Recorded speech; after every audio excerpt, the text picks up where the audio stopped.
batunya. Jadi ini batunya pemirsa ini Ya. memang dikasih ini ya Pak ya. Pengaman Ya. Ini yang kalau ini bisa pindah sendiri apa ya? Kalau pindah sendiri tidak, tapi kalau dipindah itu balik lagi. Oh, pindah kalau balik ada lagi. yang pindah. Iya balik lagi. Jadi gini, kalau saya orang yang pindah, perasaan saya itu membawa batu ini, tapi batu itu tetap di sini sebenarnya. Perasaan. Iya, perasaan bawa sampai kota sana ditaruh udah nggak ada.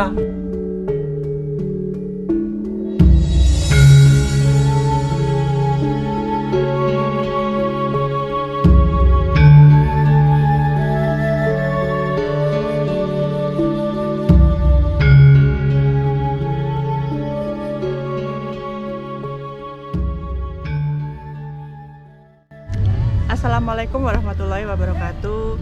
Rahayu, rahayu, rahayu. Pemirsa, hari ini kami sudah berada di Masjid Tiban Pangeran Diponegoro di wilayah Jatimalang, Purworejo, Jawa Tengah. Nah, pemirsa pengen tahu sejarah dari Masjid Tiban Pangeran Diponegoro ini seperti apa? Saat ini saya laut ya. dan posisinya ini adalah di dekat Pantai Dewa Ruci, Purworejo. Nah, saat ini saya sudah bersama narasumber, kita kenalan dulu dengan beliau. Selamat siang Bapak. Oh iya, sugeng siang, selamat siang Bu. Oke, dengan Iya. Bapak siapa? Bapak Abdullah Bu. Bapak Abdullah. Iya. Bapak Abdullah di Masjid Tiban ini sebagai apa? Sebagai takmir masjid Bu. Takmir masjid. Takmir masjid, Oke. ya. Bapak bisa dijelaskan terkait dengan asal usul atau sejarah dari Masjid Tiban Pangeran Diponegoro ini, Pak? Ya. Monggo. Ya, terima kasih Bu. Saya Pak Abdullah memerkan diri Pak Abdullah dari Koramil Purwodadi, tapi kami sudah purna. Jadi sekarang kami ditugaskan di Masjid Petilasan Pangeran Diponegoro sebagai pengurus masjid. Awal mulanya itu Pangeran Diponegoro itu dari Magelang, dari Bukit Menoreh itu lari ke arah sini, ke arah pantai Jatimalang, berdomini di sini. Ini base campnya dulu, sini masih hutan.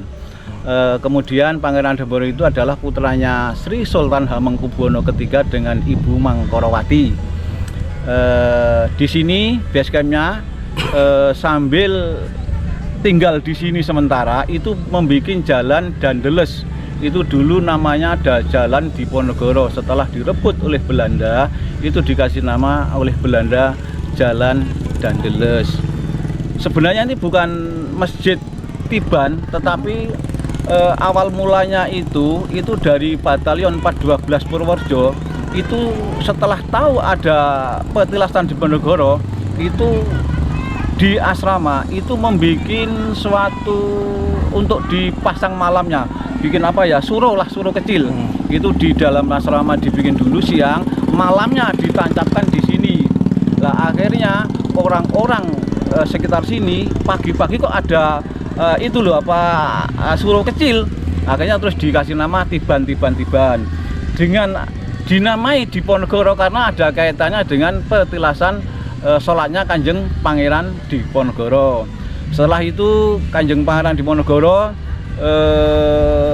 di sini banyak prajuritnya, termasuk prajuritnya yaitu Pak Tumenggung Malang Yudo. Nah, itulah yang bisa menceritakan kami, bisa bercerita karena Pak Tumenggung Malang Yudo itu yang sampai saya. Kemudian pada tahun 2007 itu Ibu Sudi Silalai, itu bapaknya Pak Sudi Silalai itu menterinya Pak SBY, menseknya Pak SBY itu kan orang Purworejo ibunya, kalau bapaknya Batak. Itu silaturahmi ke daerah sini, akhirnya orang sini bercerita bahwa itu ada petilasan. Akhirnya Ibu Sudi Silalai melihat itu, kemudian dilapor sama bapaknya, kemudian bapaknya yang memerintahkan oleh warga sini untuk membangun. Nah, karena ini kaitan dengan pahlawan, terus yang membangun adalah Pak Jenderal Sudi Silalai, itu sekarang dikelola oleh Koramil Purwodadi Kodim Purworejo. Nah, kami ditunjuk oleh Koramil Purwodadi untuk sebagai pengurus masjid atau takmir masjid. Berarti dulu perjuangan Pangeran Diponegoro sampai di sini ya Pak ya? Iya, sampai melewati ini juga ya Pak? Iya, ini di sini ya sudah beberapa lama karena membuat jalan Dandeles itu Pak. Ya. Itu diperkirakan tahun berapa Pak? Ya tahunnya kami tidak, tidak, ya nggak tahu lah. Pokoknya itu mungkin zaman perjuangannya Pangeran Diponegoro kan 1825 sampai 1830 ya. Itu bergerilya ya Pak? Ya. Berarti di sini masuknya petilasan ya Pak? Petilasannya aja, petilasan sholat. Itu petilasan sholat dulu itu karena ini masih hutan, itu bekas tulitnya yang menempel di pasir itu tidak ditumbuh rumput. Kalau lainnya ditumbuh rumput. Sekarang dengan adanya perkembangan zaman, orang-orang do minta barokah ngambil itu pasirnya, agar sekarang sudah berubah ya Pak? Berubah ya. Nah Pak, di Masjid Tiban ini kan kalau Pangeran Diponegoro berarti kan pernah singgah di sini Iya, betul. Pasti Ya. mungkin kan ada kemungkinan ada peninggalan beliau. Nah, apa Pak kalau Ya, peninggalan itu ada 2, yaitu batu itu konon satu batu itu batu kecil lah. Itu konon ceritanya itu dulu untuk ngikat kudanya kalau waktu beliau melaksanakan kewajiban 5 waktu. Sholat ya Pak? Iya, itu untuk ngikat di itu. Terus yang batu itu sampai sekarang itu kalau dipindah itu balik lagi. Balik lagi ke sini. Itu kemarin 1 tahun yang lalu itu malah ada yang cerita ke sini, yang ngambil melapor ke saya, akhirnya terus tak kasih tahu. Yang keduanya adalah sumur Bu, ada sumur tapi tidak di sini sumurnya ada di 100 meter dari sini. Kalau batunya letaknya di mana Pak? Ada di belakang pengimaman. Ada di belakang, Ya, di belakang pengimaman. Ya. Boleh kita lihat Boleh. Pak? Boleh, Kita lihat. monggo. Ya. Monggo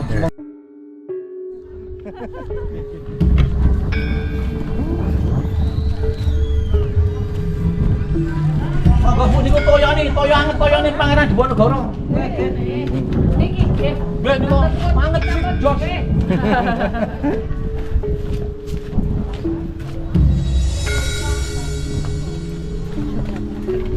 Ini batunya Pak. Ya. Ini batunya.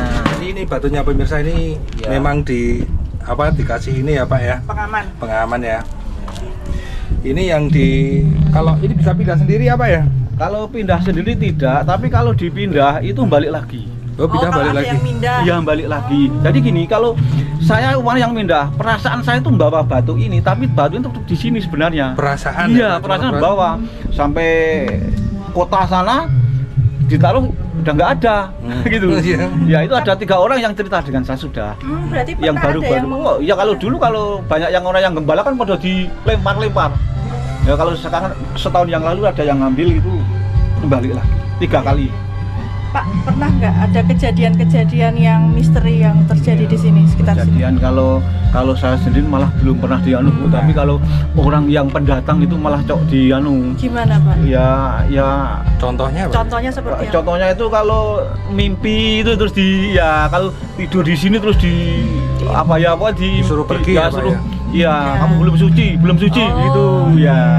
Artinya Ya. misalnya dia kalau tidur di Ya. dalam Ya, disuruh keluar. tapi kalau saya belum tidak lagi. Nah Pak, kalau tadi kan Bapak sempat mengatakan ada sumur Tiban ya. Ya. Sumur Tiban itu kalau biasanya mungkin ada khasiatnya atau bagaimana Pak? Ya, kalau itu sumurnya peninggalannya, yaitu Iya. peninggalan Diponegoro itu kami sendiri juga belum melihat karena sudah lama kan. Kalau sumur di daerah pasir gini kalau nggak dikasih tobong apa itu kan pada longsor. Longsor. Iya, ada di 100 meter dari sini.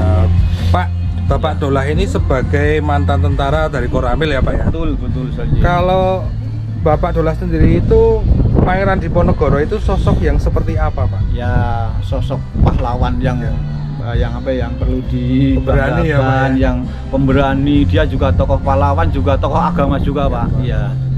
Dan Bapak sendiri itu menurut dari teman-teman Koramil Bapak sendiri seperti apa Pak? Apakah pernah ngobrol soal Pangeran Diponegoro Pak?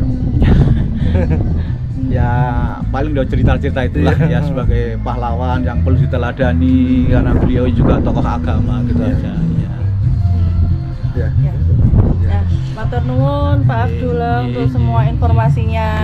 Bapak dan sekeluarga diparingi sehat, barokah sedayane Bu. Amin Bu. Nah, pemirsa, jadi kalau misalnya kita ada peninggalan-peninggalan leluhur, kita harus menjaganya ya. Karena kita harus mengingat bahwa asal usul kita itu dari mana. Karena kita sekarang bisa menikmati kemerdekaan, menikmati semuanya. Sekarang ini juga karena berkat jerih payah dari leluhur kita dulu-dulu gitu. Nah, Matur nuwun sudah mengikuti perjalanan kita hari ini di Masjid Tiban di Pangeran Diponegoro di Jatimalang, Purworejo, Jawa Tengah.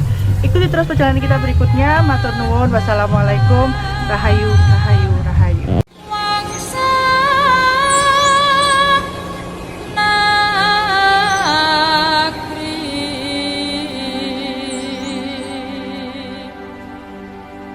Sembot tresno